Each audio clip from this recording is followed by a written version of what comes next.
With Virgin Media, you can build up the entertainment and tear down the price. Switch to Virgin Media today and get superfast broadband and TV for just €49 a month for an awesome 12 months. The sale that stacks up. Now on. See virginmedia.ie and check out how our mobile sales stacks up too. T's and C's apply. See virginmedia.ie. 12-month contract. Offer ends 27th of February 2019.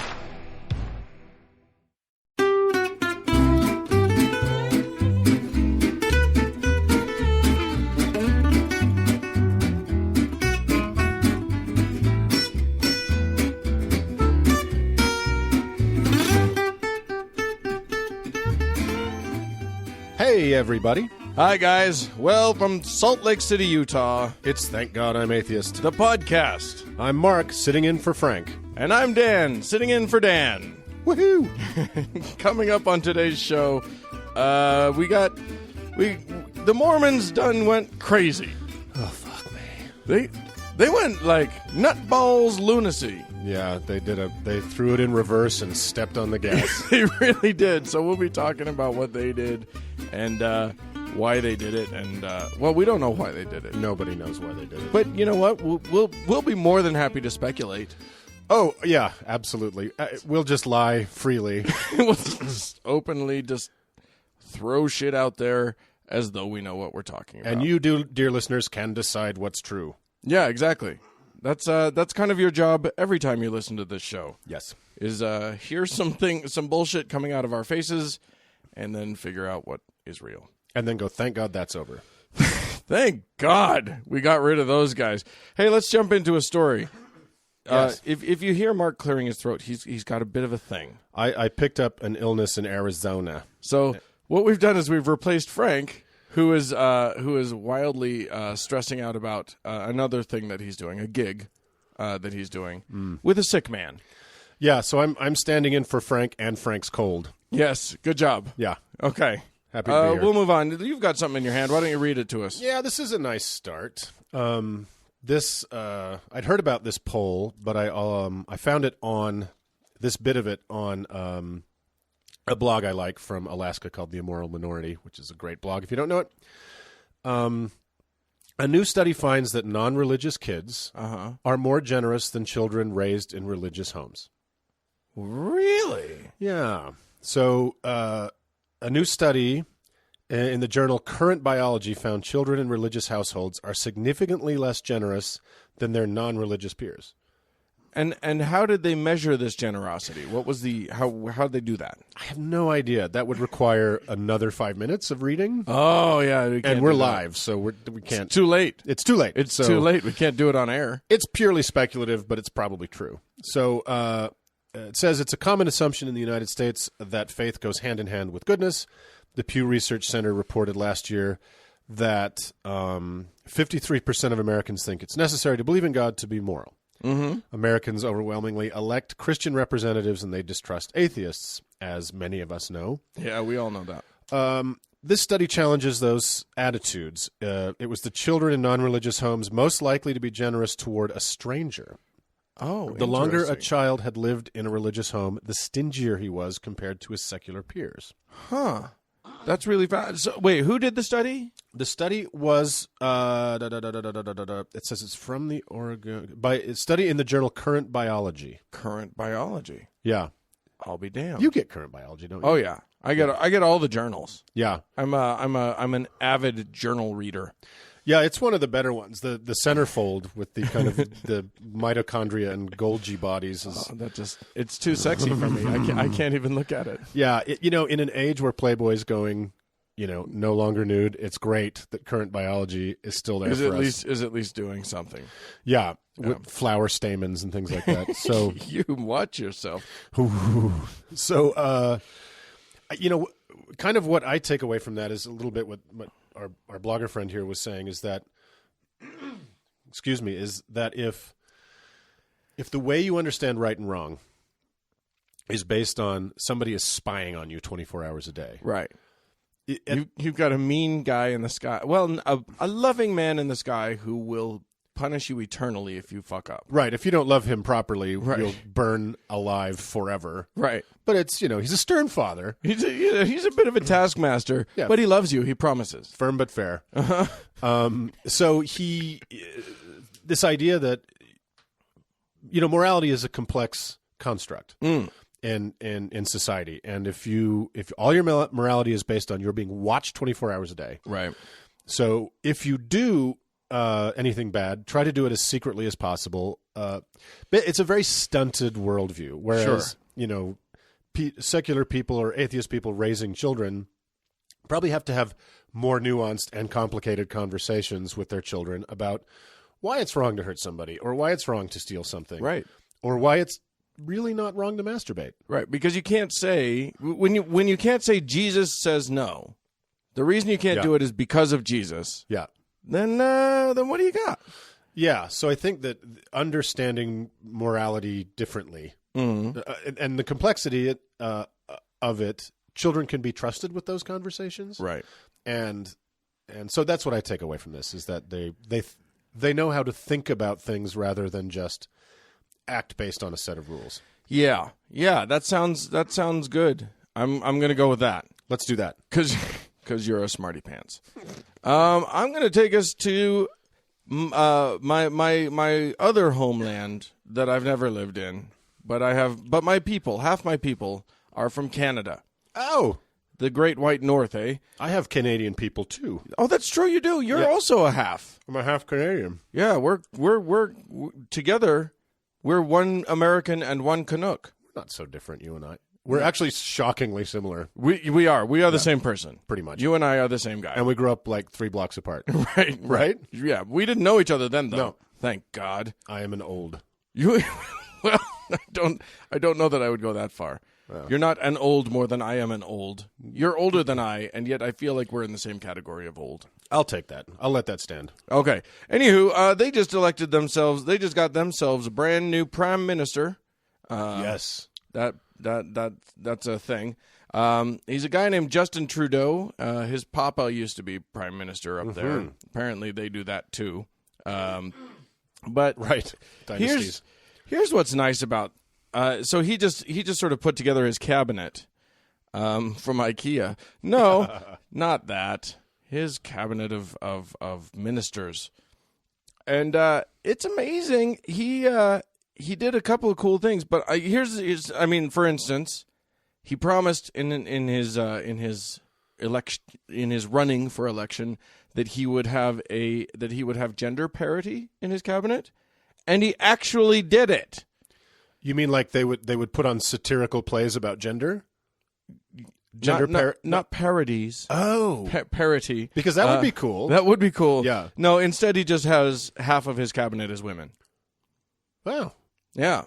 That's got to be a first. And It is a first in Canadian history and very, very rare on the world scene. There are a couple of countries that are doing better. Finland, we have some Finns that listen to this show. Good job, Finland. hello, Finland. And also, actually, the Swedes are doing quite well with gender equality, or even some of them. I think the Finns actually have more female ministers than male currently. Really? Yeah. Wow. So they failed. They went too far. It's not gender parity. Dial it back, Finland. That is a satire of gender parity. So if only there was another word for satire that would be anyway. But that's not what I want to talk about. What I wanted to talk about is the fact that when Mr. Justin, who, by the way, for all you ladies and gay fellas out there, straight ladies and gay fellas, look up Justin Trudeau. A handsome devil of a world leader. As prime ministers go, he's pretty dreamy. He's pretty. He used to be a boxer. He used to fight people. He doesn't look like it. He kind of has aquiline features that don't lend themselves to being pounded flat by boxing. Maybe Canadians box differently. But you should have seen him before. He looked like a falcon. He did. He was. Anywho, here's another fun fact about his cabinet that Hemant Mehta pointed out, which is that about half of the cabinet opted out of the "So Help Me God" when they swore in. Wow. Half. Wow. That's amazing to me. That is. What did he opt out? You know?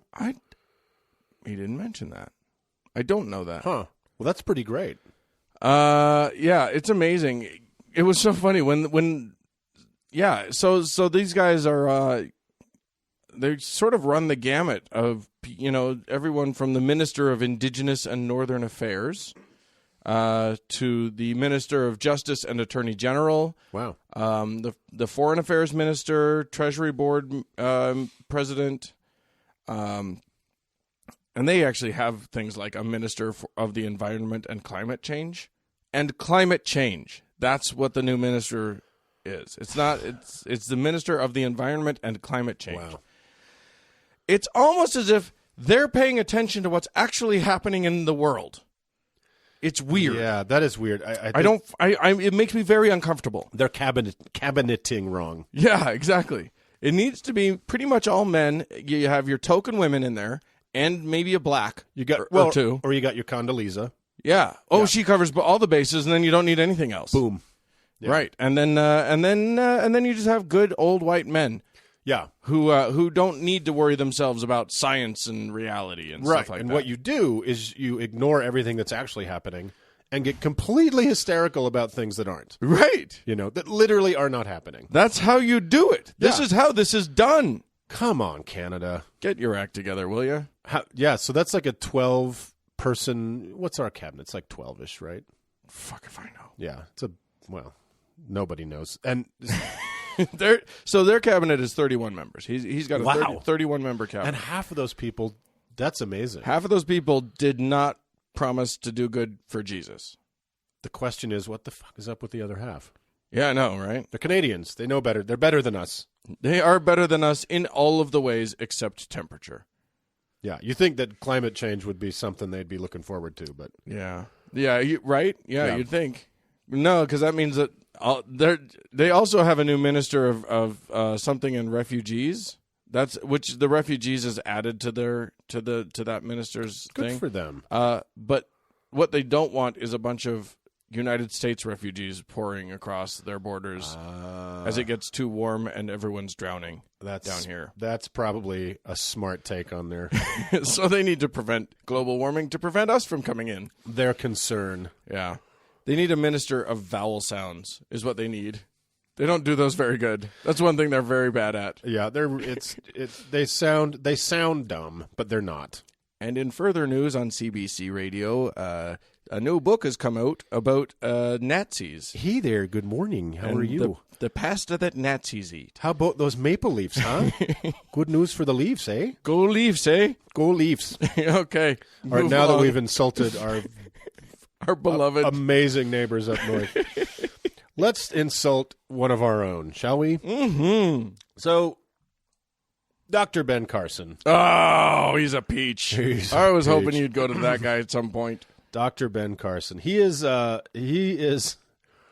something I can't quite wrap my head around. No. But he can. Well, you could if he could if he cut into you. Yeah, he could unwrap my head from whatever I've gotten it wrapped around. Right. Yeah. And you know what? That's amazing and good on him. Yeah. For all that wet work. But he has I don't think when he started running, when Jesus told him to run for president. Indeed. I'm not sure he knew that part of the deal was people looked at your past. I think he doesn't quite get that. I think there are many things that he doesn't quite get. Oh, well, I'm about to lay some on you. Knock it down. So, apparently, the Politico, which I don't necessarily read because I don't have a shrine to Ronald Reagan in my house, but Politico actually they journalismed accidentally, and they challenged Dr. Carson on a strange story that he had been a guest at dinner at the age of 17 with a guy named General Westmoreland. Oh, of the war fame, of Vietnam fame. Trigger alert! I'm going to say Nam. Okay, to any of our friends out there. So somehow Ben Carson was granted a meal at 17 years old with this general who'd just come back from botching one of our wars. Right. And has long said that the general granted him admission to West Point. With this full scholarship. Oh, great! Good for him. And apparently, yeah, so bully for this amazing 17-year-old young man. Well, the fact that it didn't happen shouldn't change the tenor of the story, right? Well, it might change it a little bit. He's still a great man that probably could have done something like that. You know what? Had the moment arisen, who knows what could have happened? Who knows? He could have been our next general to botch a war rather than just botch a campaign. Right. So he's been accused of fabricating this, and then apparently his campaign has said, yeah, there's actually not, what did they say? There's not evidential truth to it. He's also said he's written a couple autobiographies, and he's said he's related a story in 2 or 3 of them where he was a violent kid and he went to stab a friend. Whoa. Yeah, with a scissor, I think. Oh, wow. Or something, or whatever, a sharp implement. Probably not a scalpel yet. He wasn't there. No. And this, I love how apocryphal this is. As he stabbed at his friend, the blade hit his belt buckle and snapped in half, saving his friend's life from his perfidy. What was he stabbing for? What are you aiming for when you hit the buckle of a belt? So the story's changed a few times through. That's the worst stabby place on the body. Well, it was the 60s, so belt buckles were either that or his buddy was a rodeo champion. And he had a giant buckle. And a big, or he was covered the bulk of his torso. He was a wrestling champion. Yes, indeed. So he tried to stab the Iron Sheik and broke his knife on the belt buckle. So he's kind of got caught in that. He has gotten caught in the West Point story. His video has recently surfaced of him saying that the biblical prophet, I don't know, he was a prophet, Joshua? I don't know. Or Joseph. No, Joseph of Dreamcoat fame, of multicolored coat Donny fame. Osmond. Yes. He said that. Played by Donny Osmond. Given voice by Donny Osmond. He said that Joseph was the prime minister of Egypt. Okay. I didn't know they had a parliamentary democracy. Well, you know, they were inventors. I thought it was pharaohocracy. They were very forward thinking. Super forward thinking. In ancient Egypt. So he said that the pyramids were that Joseph built the pyramids as grain storage. Right. Oh yeah, I saw that. And there were 7 years of grain and such. So it's proof that it's proof that you can be incredibly brilliant at something and just jaw-droppingly stupid at almost everything else. And it is true. Like, every time the man opens his mouth, something really dumb comes out of it. Yeah, crazy. It's really amazing. But it's delivered in kind of a half-asleep smile. He's like, yeah, it's like this. One does suddenly start to wonder about, like, some organization just drugging him and controlling him or something, because his delivery on everything just so weird. It's so weird. Like, I was talking to my brother about this the other day. I get Trump. Uh-huh. I get why people like him. Sure. He's a loud, braggart, bully. He's kind of this vulgar American. He's America he's American cheese walking around. Totally. He's just all the garbage of our culture wrapped into one repugnant human being. He's Velveeta. And he brags about it. So yes. I get why they like him. Mm-hmm. But Ben Carson, like this strange delivery with his eyes closed all the time. And yeah. Like he's been drugged, exactly. It's so weird. And people are like, yes, him. That guy. Yeah. Well, I think half of it is just like the Republicans are like, we've got a black one. Right. We've got a black one. Look at him. Right. Then you always can say at Thanksgiving dinner, I'm not a racist. Right, exactly. I supported Ben Carson. I was a Ben Carson. I volunteered for his well, I did. I gave money to his I didn't. I voted for him. I yelled at somebody about him. Right. I told all of my friends to vote for him too. So he's one to keep an eye on, I think, as the election oh my God grinds eternally forward. He's just sort of watch out for him. I don't keep an eye on him as maybe just to make sure that he doesn't get elected. He doesn't wander into traffic with his eyes closed. Babbling about other biblical things that he's got theories about. Poor thing. I'm going to take us to Texas, land of the free and home of the brave. I guess that's all of America. And the stars at night are big and bright. Clap, clap, clap, clap. Yep. It's true, deep in the heart of Texas. It is. Also, what's true in the heart of Texas is that there are many people who homeschool their chillins. They are a homeschooling state. Yeah. As a matter of fact, as we reported some weeks ago, the new head of education there. What do they call that person? Superintendent? No, I don't know. The head of the board, the president of the board of education. That's probably the word I'm looking for. Is like a homeschooling advocate and doesn't even believe in public school. That's how homeschooly they are. Wow, they're amazing. But so the Texas Supreme Court has just taken a new case. This is a case. This just blows my goddamn mind. Basically, what happened is that in the El Paso school district had to step in when Laura and Michael McIntyre complaints started rolling in that their kids weren't getting educated at all.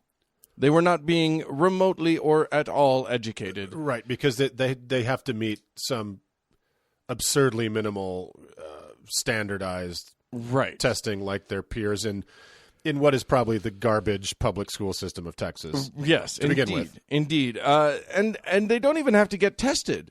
They just have to be like the most, and when you talk about the most minimal requirements, they're so minimal, they don't know how minimal they are. And that's what this court case is about. At one point, one of the kids told somebody that they didn't have to be educated because the rapture is coming, which seems to be the family line.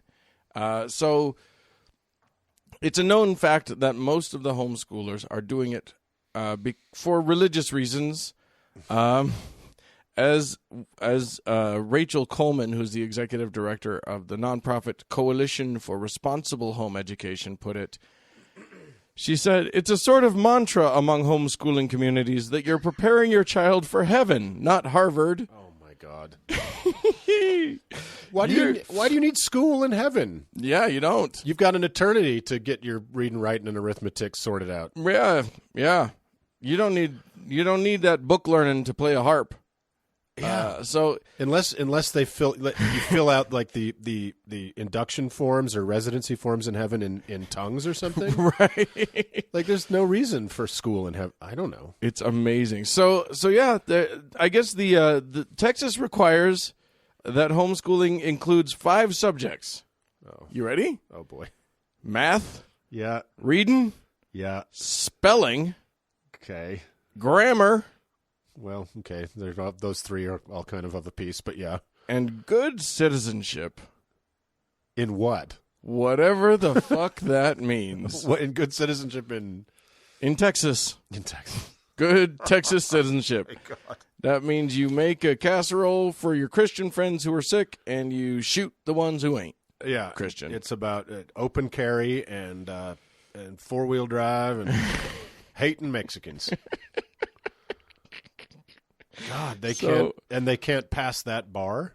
So So what happened was that the El Paso school district ordered the McIntyres to prove that their children were being taught anything at all, and the couple filed suit claiming that their constitutional educational liberty interests had been violated. Yeah. So has it been decided? Has the court No. This is the Supreme Court has just taken up this case. So I guess we'll keep you informed. I just wanted everybody to know that, like, if you're a Christian in Texas, you ain't got to tell your kids nothing. They literally think that they don't have to do anything because of the rapture. Oh, my God. They must be counting on that thing coming real quick because those kids are going to hit the workforce before you damn know it. You know it's so frightening that eventually the members of the Supreme Court of Texas are going to be people who are homeschooled. That's a good point. You know, yeah, that's gonna dumb in 2 or 3 generations. I mean, Texas is pretty dumb already. Let's admit it. I've been to Austin. Austin was cool. Everything else is El Paso's the capital of hell. It's like the worst place I've ever been. Dallas is just disgusting, but. it's dumb enough already. I Yeah. don't think you need to just keep turning that temperature down. I've met some beautiful, lovely people in Texas and from Texas, and so it's hard for me to say this, but but I'm afraid I have to think. Whenever a Texas governor starts getting uppity, they remind the country that theoretically they can just leave at any time, which they can't. But they sure do take that line, and Rick Perry has said that a few times and whatever. Yeah. And I'm just like, go. Yeah, go. Yeah. We're not stopping you. That means there would be a savagely backward third world country between the United States and Mexico. Right. Yeah. Right. And guess what? I would suddenly have a lot of motivation to put up that border wall. Yeah, I would elect Trump right then. Anywho. Oh, that's terrible. Oh, we're bad people. I'm sorry. Go tell another story. Does anybody in Texas listen to us? Probably not. Not anymore. Not anymore. They did. Bye. I'll bet Alina will still keep listening. Stick with us, Alina. We're going through some stuff. Do you have another story? I do. And sorry to do two Republican two Republican candidate stories, but the Republican evangelical tie-in this cycle is it's spookier than it has been in a while, I think. You think? Yeah. It's pretty spooky. It's pretty spooky. I mean, we talked a couple shows ago about Trump and his belly flop pandering to the evangelicals is pretty funny. Yeah, Trump doesn't even know what God is. Whenever Trump somebody tries to nail him down on religion stuff, Yeah. I think it becomes clearer and clearer that he can't really tell the difference between God and himself. No. He doesn't. He believes in God, but only because he sees him in the mirror every morning. He doesn't believe. I'm telling you, that guy. Of course, he doesn't. He doesn't believe in God. He doesn't believe in anything. Yeah. So the idiot thing where he was in front of a bunch of evangelicals and they said, "Have you ever asked God for forgiveness?" And he answered honestly. He's like, "No." And that is not how you do that. Yeah, he did that wrong, but I like it. So. Other than him, he's such an anomaly. A lot of the others have a lot of evangelical support and love. Your Huckabees, your Santorums. Is he still around? He's not in the race. I think he is. Is he? Yeah, I think so. Anyway, to really cement the evangelical connection. The rainbow connection to this whole Republican presidential side. They've all thrown a hissy fit about the debates, and they don't like being asked questions that they don't have, pre-programmed answers to, et cetera, et cetera. So they've kind of thrown all of their agreements with the networks out. Well, there to pick up the slack for Republican debate is Liberty University. Oh, good old LibU. Jerry Falwell's Liberty University. Which really kind of believes in neither liberty or being a real university. No, every word of it is a lie. Both of its words is a lie. So Liberty University is the leading candidate to host a planned Republican presidential debate in early January. For over a year now, we have been working on a grassroots debate with conservative media and scouting various locations, one of which has been Liberty University for January. Sean Spicer, the Republican National Committee chief strategist, said Wednesday evening, "As of this moment right now, I feel very good about where we stand with Liberty." Well, I mean, it's not surprising. No. It's bad in all the ways that you expect this to go bad. Mm-hmm. When you have that many, when like literally, it may be like constitutionally there can't be a religious test for public office, Right. but Republicanly there is. Oh yeah, and that's what's important. Well, I mean, at first it's kind of like, oh God, this isn't really happening. This is just so crazy, Right? Fine. It was bad enough when Fox, which is their real religion, right? Yeah. Well, that's true. Fox pissed them off, and they don't want to do Fox debates anymore. So now they're going to Liberty University. But the upside, I think, is I'll bet 80% of the questions are going to be about candidates' religiosity. And I think that's going to – I don't think they realize what a briar patch this is going to be. Oh, yeah. This is going to be a very sticky wicket for them. There's going to be a lot of sound bites, pardon me, that the Democrats will use against them later because it's going to be crazy town. Yeah, it's one of those things where now I'm not sure that I'm going to say that that it's going to be 80%. Like your 80% figure seems high, but what they'll do is they'll make non-religious questions somehow have a religious tie-in. They'll be clever. They'll be tricky about that. Right, like the economy. They always manage to find a way. Right. Yeah. Exactly. To make horrible right-wing economics somehow, from the Bible. Right, and it'll be something of. If they ask about foreign policy, it'll be about Israel, or if fully. Or how. So I think it's a huge mistake, but I'm happy they're making it. Mr. Jindal, how bad are the Muslims? Yeah. And Mr. Kasich, can you tell me which do you think believes in Jesus less, Christie or Fiorina? Is there a humane way to kill homosexuals in mass? Yeah, exactly. Do you go with the Bible with the stoning, or do you think we should do it with the lethal injection? How are you supposed to do that? I think they're going to come down on the humane side of that. That's nice. So it's going to be a hot night in Lynchburg, people. Yeah. If you're out in Virginia, check it out. Yeah, enjoy that. That'll be quite a zoo. Dreamy. All right, well, I'm going to move on to the United States Supreme Court. Yes. Last I was talking about the Texas Supreme Court. Now I'm going to go to the big dogs. Yes, the ones that can't secede. The ones that are stuck with us. Yeah. I think we're stuck with them. I think we really, really are. Yeah. They're going to be deciding in another case soon. They've just announced that they are going to hear the arguments. They're going to take up the case. Frank and I think, talked about this a few months and months ago. You recall, Mark? Yes. That there was a huge watershed case that was won by one Hobby Lobby. Yes, Mr. and Mrs. Hobby Lobby. Right, exactly. Yes, and a corporation with a religion. With a religion, right. Yes. That corporation believes in Jeebus, and that corporation didn't want to pay for the how do you call it? Slut pills. Slut pills. Yeah. I think that's exactly Slut pills.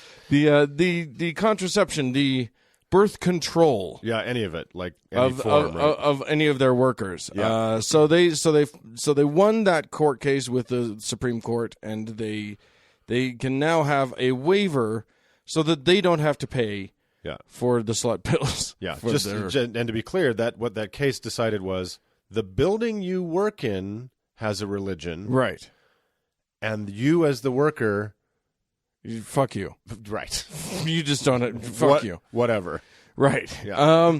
So that happened, and of course the conservatives cheered, and it seemed like everything was fine. Yeah, really everything worked out. Until a whole bunch of Catholics started complaining again because it was too onerous to have to certify that you didn't want to pay for the contraception. Right. Like, it was even that was too much, because all they have to do now is go to the government and fill out a form that says, hey, we don't want to do this. Right. And then the government would say, okay. But these groups are they feel that it is totally infringing on their rights to have to do that. To fill out the form? Yeah, basically. To fill out the form that says, Jesus trumps the law. Right. Basically, am I getting that right? They have argued, and I'll just read this verbatim from the Reuters article that I'm looking at. They have argued that the process of getting certified for an exemption still infringes on their religious rights because it essentially forces them to authorize coverage for their employees even if they are not paying for it. Because what happens is they say, we won't pay for it. Right. And the government says, okay. And then the government turns to the insurance company, whoever it is, and says, then you guys have to pay for it. Right. And the insurance company says, fine. Right. So it's still not so the employee still doesn't have to pay for it. It's just the insurance company that has to pay for it. What is it they want not to do, these Catholics? They want to have the legal right to stop their employees from getting it, period. Or have to pay for it out of their pocket. I'm not really sure. They want to stop them from having a period. Thank you. Bye. Boom, boom. I'm gone. And that's wow. the end of the show. That's It's amazing. Like, right. I don't even know what the fuck they're on about. But this isn't just a couple of small organizations. Right. This is like the Roman Catholic Diocese, the Archdiocese of D.C. This is Catholic University of America. And my personal favorite, the Little Sisters of the Poor, which is an adorable little order of Catholic nuns who run care homes for the elderly. Which my initial thought was like, well, why the fuck do they care about contraception? Right. The nuns can't fuck and the elderly can't get pregnant. So what's the problem, assholes?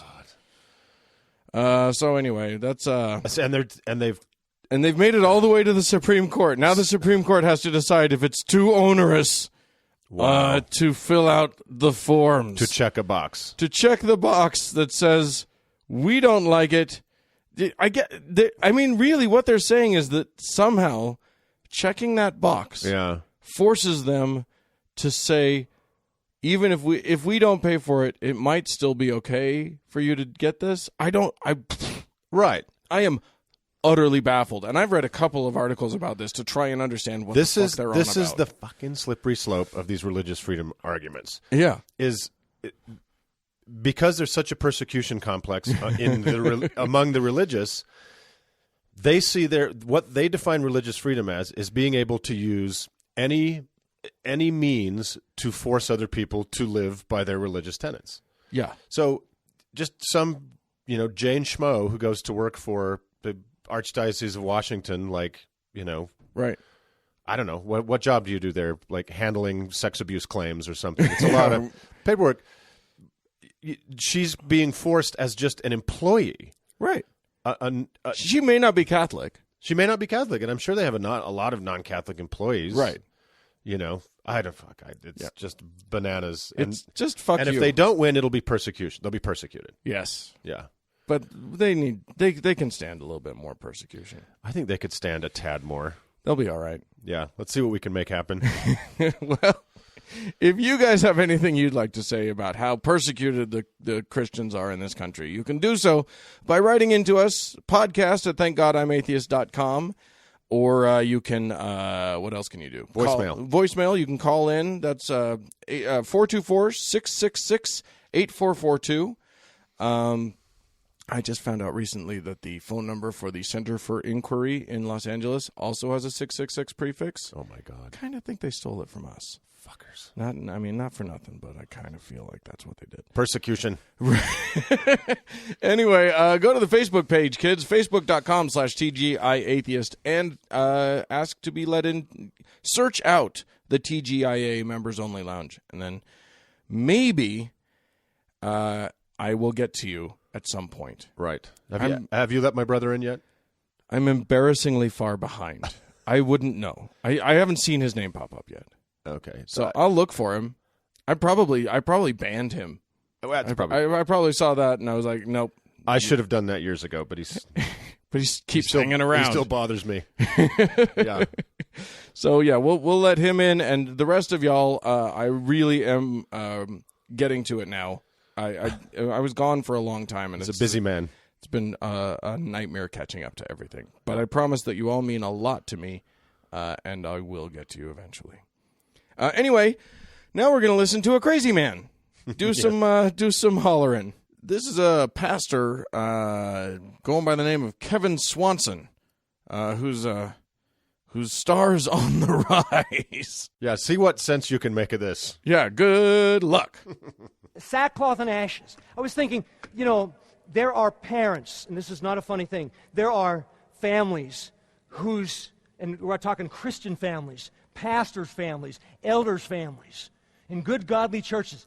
Their sons are rebelling, hanging out with homosexuals and getting married. And the parents are invited What would you do if that was the case? Here's what I would do. Sackcloth and ashes at the entrance to the church, and I'd sit in cow manure, and I'd spread it all over my body. That's what I would do. And I'm not kidding. I'm not laughing. I'm grieving. I'm mourning. I'm pointing out the problem. It's not a gay time. These are the people with the sores, the gaping sores. The sores that are pussy and gross, and people are coming in and carving happy faces on the sores.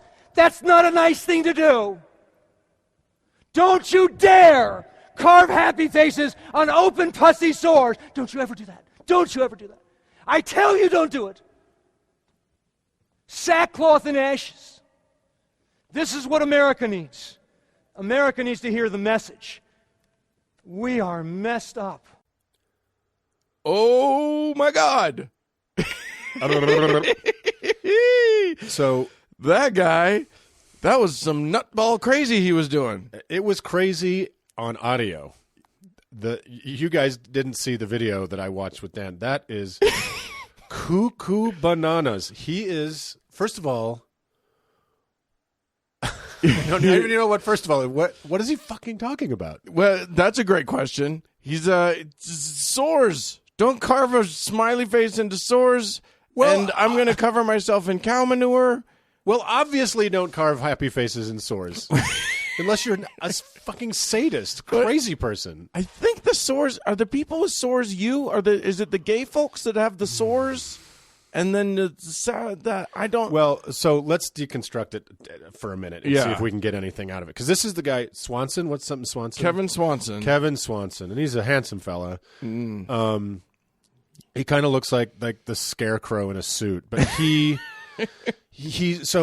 calls quite openly for the murder of homosexuals, the murder of gay people. Yeah, he did do that. So at first he's like, okay. But in fairness, let's be fair. He just said, the Bible says murder gays. We should probably obey the Bible. That's what he says. Clearly he doesn't want to. But No. it is. But it's kind of, his hands are tied. What's he going Can to do? you do? What's he going to do? It's like the principal that has to suspend you. Kid, I like you, but But I'm sorry, the rules are the rules. I caught you smoking the weed out by the dumpster. Right. I got to do this. Yeah.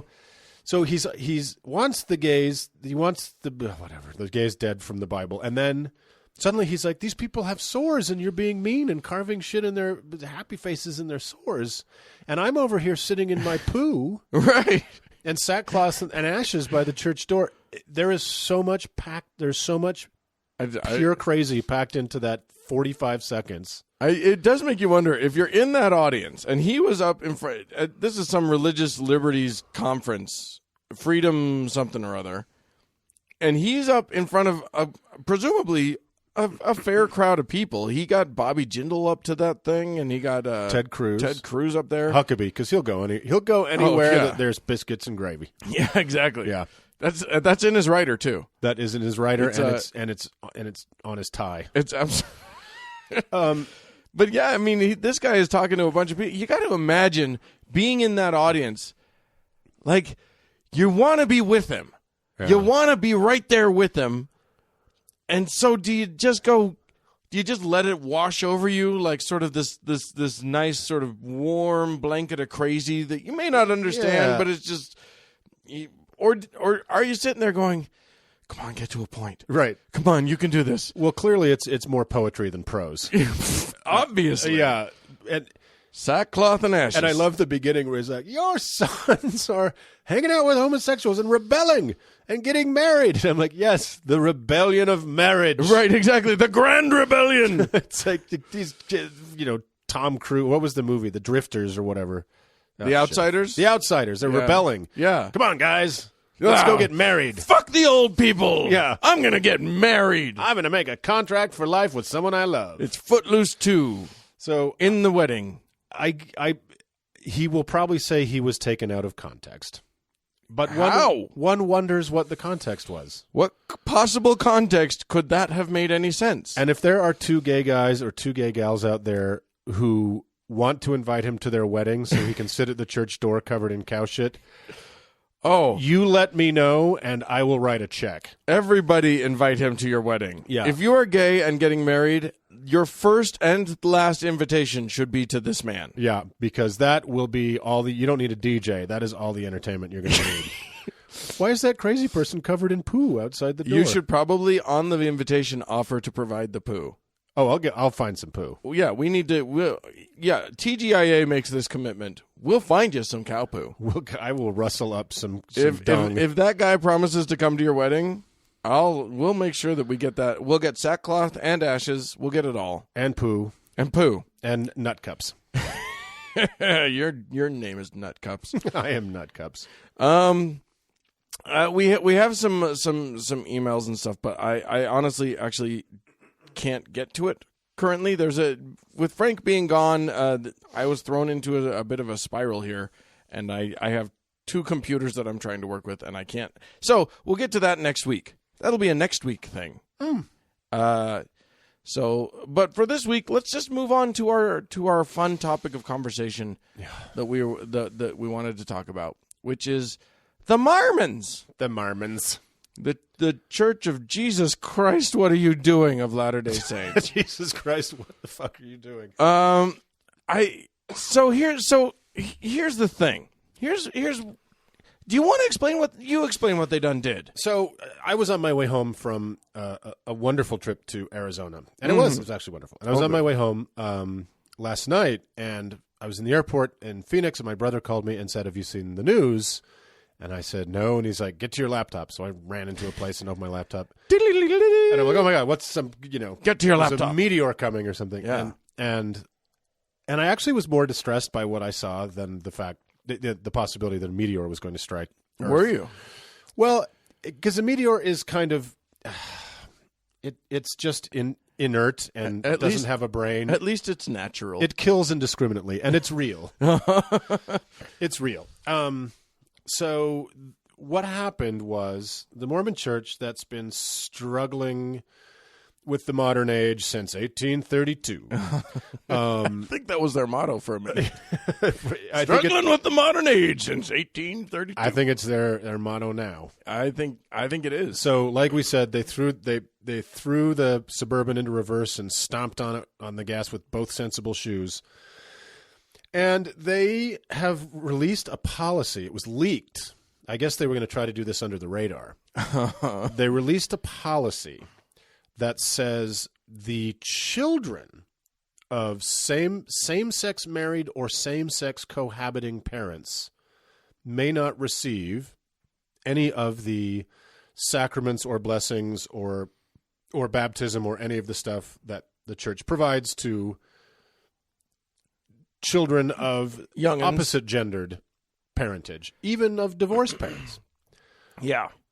So So if a child, so what they've done is they've changed the policy, and this is a change. So the initial change is that two gay folks who get married to each other, who rebel and get married. are now considered apostate. Yes. Which, frankly, here's the thing. The thing that kills me is that those two people haven't just left the church of their own volition. It's baffling if that's the case. But it does happen. Yep. There are gays that stay in the Mormon church, and then they try to get married, and then they want to still be Mormon and still, And for a while there, that was kind of cool. There was space for that. Yeah. Not space for them to be full participants in Mormonism, but they could come to church. And they could participate. They couldn't probably get callings in the church, which to me seems like a blessing more than a punishment or whatever. But they could participate on some level. Yeah. So now they were kind of left alone. There wasn't it seemed to me there wasn't a strict policy of here's exactly how you hate them spelled out in 12-point. No, there wasn't. As a matter of fact, there were all of these mumblings from the church that you should be nice to gays. They kept saying about, they were really moving in the direction of love thy neighbor. The gay people, you can hate the sin, but love the sinner. Yeah. And so we will accept gay people to be with us. But, and the thing is that, their Mormon policy is if someone's an adulterer, yeah, they can still come to church. There might be problems with it. There might be disciplinary action or whatever. But I mean, this is the thing: if you sin, it doesn't mean you're excluded from church. Right. Well, now, if you get gay married legally, you are apostate. You are gone. You have essentially you are now considered out. Right. I think in a way that you weren't before. I think you can commit apostasy and come back from that. Mm-hmm. Right, because I think they include in that things like violent attempted murder. Here's the list of things that homosexual relations are included with: attempted murder, forcible rape, as opposed to that non-forcible rape. Here we go again with the religious people and rape, sexual abuse, spouse abuse, intentional serious physical injury of others, adultery, and fornication. Right. So those are all on the list with forming a lasting relationship with someone you love. Yeah. Who's got another ding ding or a hoo hoo. Right, exactly. And you can't, if you have 2 ding dings, that's too many ding dings. That is 4 ding dings. Well, actually, they used to have lots more ding dings in marriage, but that was just because there was one ding ding and 14 hoo hoos. Right. Yes, indeed.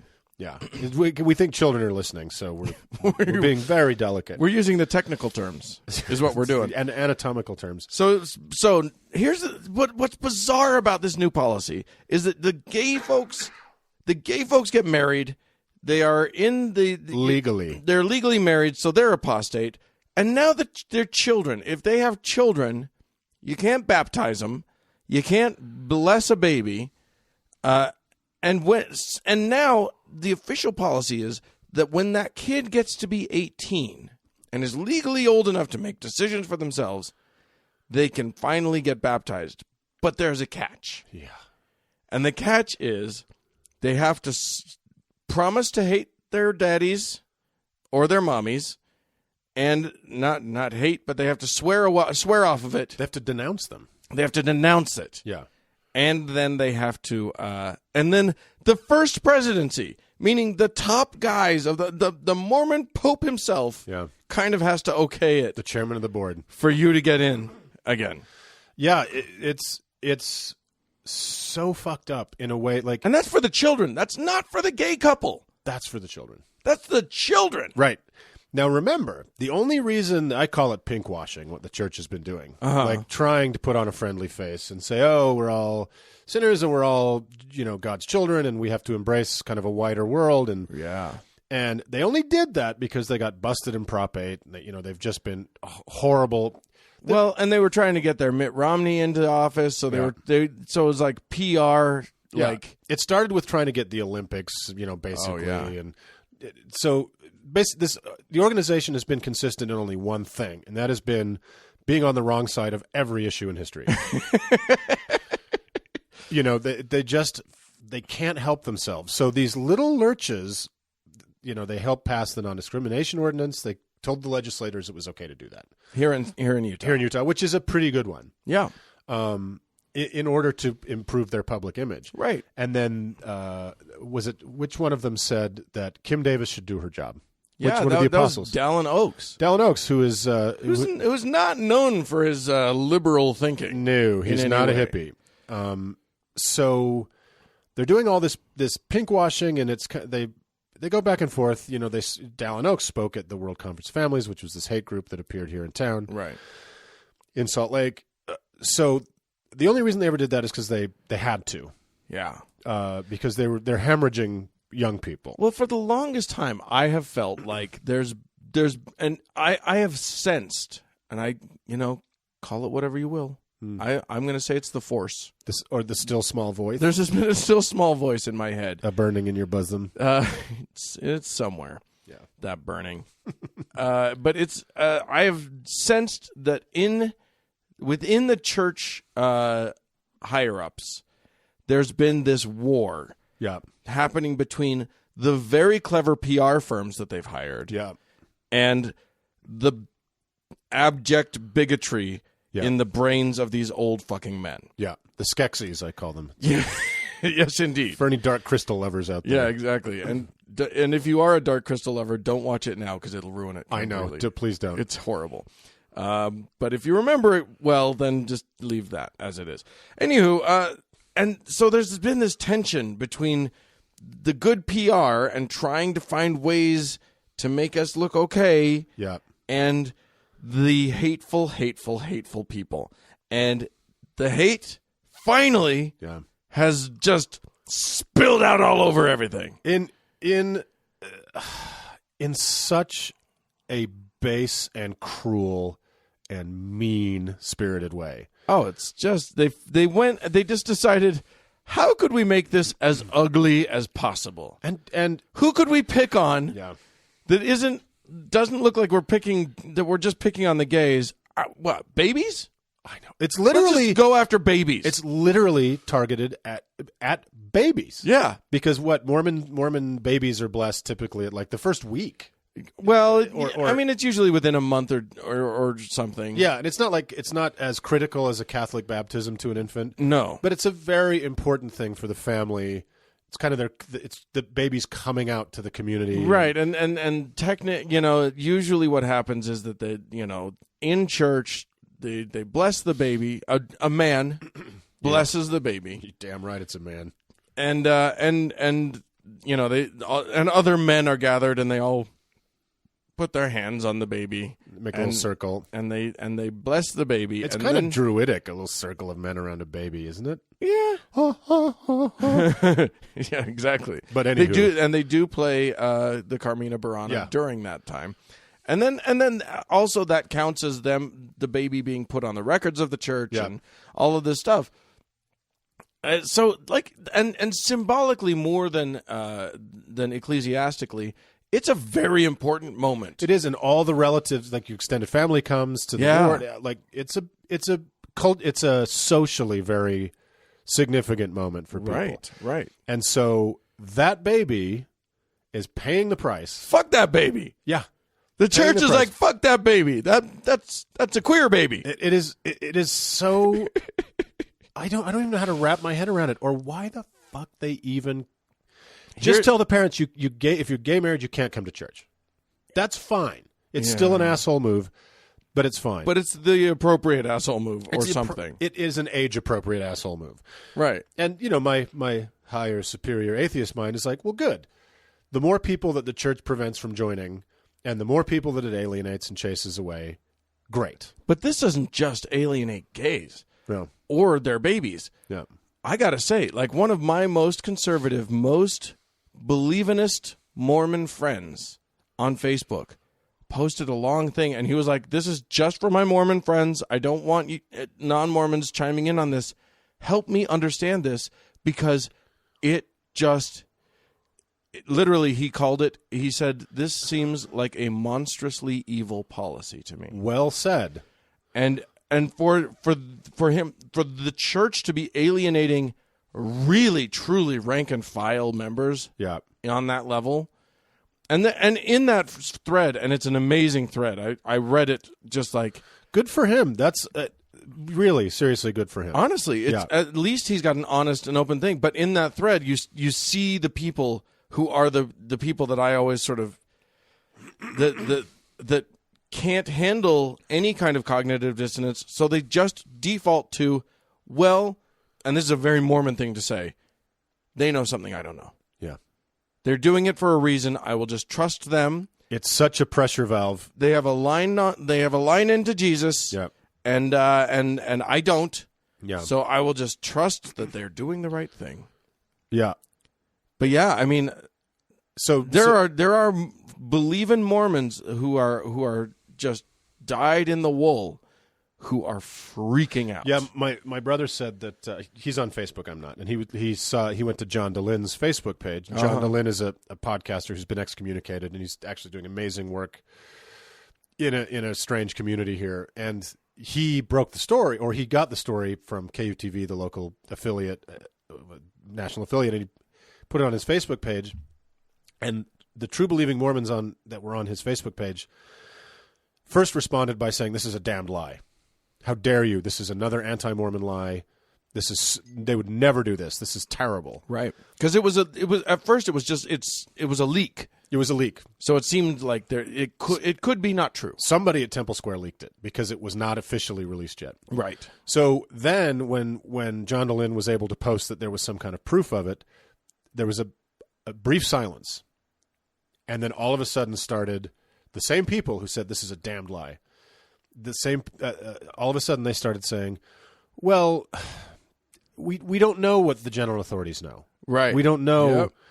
And so in an instant, we went from being at war with East Asia to being at war with Eurasia. You know, it was just like that. It's amazing. But it's good to hear that it did actually rattle a lot of people's cages. It seems I'm seeing so much of that. Like, Yeah. and the conversation that happened in that thread, just in that one thread, and it's, over 100 comments long with comments on the comments and whatever. Right. It's clear that he's not the only one. Most people on that thread are baffled, are hurt, are upset. Because that's the thing. When you are an old person and you have old person thinking, and we have people who are of older generations who listen to this show, so I don't want to insult old folks Who are getting freaky in the old folks' home. Wait, and that God bless. I love that. I think that's the best thing ever. But first of all, when you are a conservative person, and conservative in the literal sense of it, meaning you don't want to change how you view the world. Yeah. You know your view and you don't ever want to change it. You want to keep things as they are. Yeah. And then you you compound that thinking by being in complete isolation from reality, because these men basically they are in a bubble. They are disconnected. Completely from reality. Disconnected from the world. I think it's just like they don't get that, like, the boots on the ground have gay friends. Yeah. They love a gay person. And the people they are desperate to hang on to right now are millennials and now younger. Right. And they're hemorrhaging. And they are hemorrhaging. And what the fuck is going to happen with, like, this is so cruel. And worst of all, I think it is another form of Mormon coercion. It is another way to force compliance with a behavior, but this time through your children. Yeah. Mormon parents always not always, but frequently force their kids to go on missions. They frequently force them to get married. There's all this kind of coercion that's based on conditions placed on unconditional love. Yeah. And the Tribune published the story, the Salt Lake Tribune published the story like last night. Right. And as of now, there are almost 5,000 comments on that story. And all, like, other than dozens of pro comments, it's just people going, oh my God, what the fuck is happening? Right. And usually, I will say, I mean, Salt Lake Tribune is the liberal for Utah paper. So you expect there to be a lot of that, but I'm going to guess, matter of fact, I'm going to do it right now. I'm going to see Deseret News. Oh, I don't even, I wonder if they've even posted it. It's got to be there. So the Deseret News is the church-owned organ in town. It's the church-owned newspaper and reflexively very friendly to Temple Square. Wow. Well, it's not on their main page. Let's see what we got here. LDS Church reaffirms doctrine, updates policies on same-sex families. So their headline is, they just doing same old. We know, we just did a little spell correct. That's all. Fine. Yeah, exactly. Never mind. Reaffirms doctrine of marriage, updates policies on families and same-sex marriage. It's an update. Yeah. We just have a quick update for you. And that has only 215 comments on it. And they're all good. Yay. The first one says, the church is not to blame for this. Homosexual marriage and relationships that are contrary to God's commandments are. Children are harmed by same-sex marriage, not the church. Oh, really? Uh-huh. So let's pretend that there are same-sex married couples. There's probably some whose children attend church. Mm-hmm. I think they need some talk therapy, Right. and maybe some electroshock, but they certainly exist. Yeah. Don't you think those kids get enough shit as it is? Right. And aren't their lives bad enough? Isn't it just bad enough to be 13 under any circumstance? You know, I'll tell you this. I have one friend in my Facebook world. He's a guy that I've worked with. He's a gay, and he is also someone who went on a mission and someone for whom the church has been very important in his life. Yeah. So in conversations that I've had with him, I've been baffled because he still clings to it. He still loves it. He has talked about he and his husband taking their kids to Mormon church if they ever have kids, which they want to do. So this unicorn does exist. Oh, they don't have kids yet. They don't have kids yet. Oh, okay. But that was the plan the whole time. That is no longer the plan now. He came out on Facebook and just said, look, nope. They did it. They finally succeeded in making me not want to take my kids there. Well, you said a minute ago something that is definitely the truth, which is all of the leadership, the 3 guys in the presidency and then the quorum of the 12 apostles, 15 white men. They appointed a couple younger guys, like late 60s or something. Oh, those whippersnappers. This time around. But for the most part, these are guys from rural Utah and Idaho who had a brief career in business of some kind. Right. Then got church jobs, and they've held them for 40 years. Right. And they jet around the world just kind of talking only to each other. Right. They don't look at the internet. And talking at members. Talking at members. It's not a conversation. No. Yeah. And the members don't want it to be a conversation. No. They want to be talked at. Right. They want to be instructed. So these men have no talking at them. They have no dialogue with anyone. No. So many times it's been the case that they will say something awful. And then the professional people, middle-aged guys and women in their 30s and 40s, mostly guys, who run the church bureaucracy, wake up one morning and read the paper and go, oh, my God, what did he say? And so they have to kind of stop the bleeding and put a tourniquet on whatever PR disaster it is. Right. But this policy is published in the bishop's handbook. Right. In Handbook 1. So this is not just some old codger shooting his mouth off. No. This is to go out to every single parish in the church. This so is worldwide, that by the entire bureaucracy and the Church Education Service, which is kind of the Ministry of Truth. And it's too late. They can't back off of it now. You can't unshit that bed. And I'm really kind of abnormally mad and agitated about this because it is a perfect example of the casual cruelty and harm that an institution like this can cause, especially to young people. Yeah. Vulnerable young people. I'm strangely not mad about this. Really? Because I take it to be a great favor yes. when people reveal to me their true selves. Yes. And this organization is now revealing to the world its true self. Yeah. And I take that to be a great favor, and I say, thank you very much. Yeah. I know now how to act around you and how to respond to you. I totally agree with that, but I think yes, I'm like, just fuck up as much as you possibly can. Right. Be as racist and sexist and homophobic as humanly possible. Right. And then get some rest and get up and do it again the next day. But it hurts. But I was that kid. Absolutely. In a way, and you probably were in some ways too, and it's just fucking pointless. What hurts is that the people will still be getting hurt by this. And will continue to get hurt for a long time. But you know what? This has to happen in order for the world to sort of start to come to its senses. It's medicine. It is. It's taking your medicine and guys like your friend on the Facebook page going, "Oh my God. Yeah. I've got to re-examine my life for a minute. What does this all mean? How does this mean? What does this mean for me? What does it mean for my beliefs?" And of course he's still at this point determined to stay in it, and he probably will. He'll find a way to stay in it. But he's rattled. Yeah. And I guarantee you his kids are rattled or will be rattled and will see this rattling of him and they might think twice. Yeah.